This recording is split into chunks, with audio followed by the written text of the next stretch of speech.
Indonesia merupakan negara yang kaya akan sumber daya alam, negara yang sangat luas dan memiliki banyak pulau-pulau kecil di dalamnya. Pulau-pulau kecil ini dapat menjadi daya tarik bagi negara untuk mengembangkan sektor pariwisata. Sektor pariwisata adalah salah satu sektor industri yang memiliki potensi yang besar untuk dijadikan pilar ekonomi dalam membangun pertumbuhan ekonomi nasional. Industri pariwisata ini merupakan suatu industri yang dapat menciptakan kesejahteraan dan kemakmuran bagi negara kita. Negara Indonesia, sebagaimana yang kita ketahui, merupakan salah satu negara yang berkembang dan memiliki berbagai macam potensi pariwisata, baik wisata alam maupun wisata budaya. Karena Indonesia memiliki berbagai macam suku adat, istiadat, dan budaya lainnya, serta letak geografis negara Indonesia sebagai negara yang tropis yang menghasilkan keindahan alam dan satwanya. Pembangunan pariwisata dalam hal ini akan kami lakukan di Gili Senjangan, Dusun Labuhan Terata, Desa Labuhan Kuris, Kecamatan Lape, Kabupaten Sumbawa, Provinsi Nusa Tenggara Barat, di mana pembangunan pariwisata yang berkedudukan di wilayah Kabupaten Sumbawa ini hingga memerlukan aturan dari pemerintah daerah yang mengatur.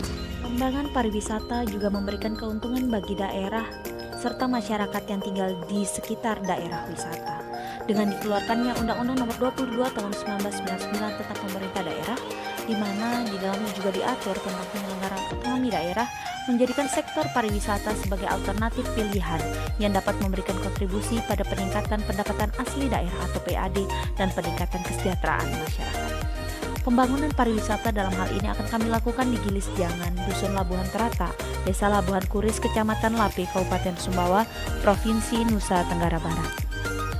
Pada era otonomi daerah, industri pariwisata dapat dikembangkan pemerintah daerah yang mampu memberikan multi-efek.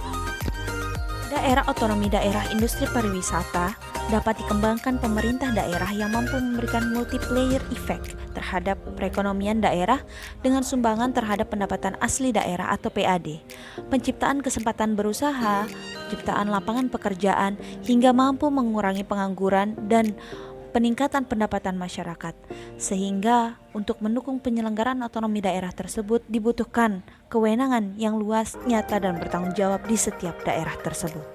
Dengan metode perencanaan yang kami lakukan ialah yang pertama, membuat komitmen bersama, memetakan potensi dan permasalahan wilayah melalui proses partisipasi, membentuk kelembagaan atau Pordakris, kelompok sadar wisata, menyusun visi misi, rencana kerja dan regulasi, melakukan konsultasi dan peningkatan kapasitas sumber daya manusia desa wisata, penanta.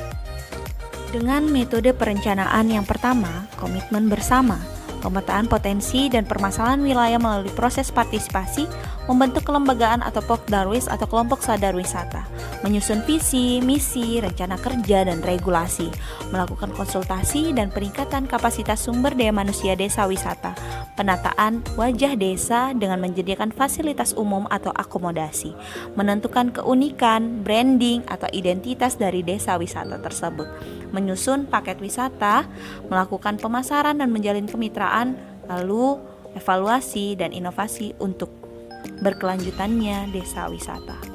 Selamat liburan!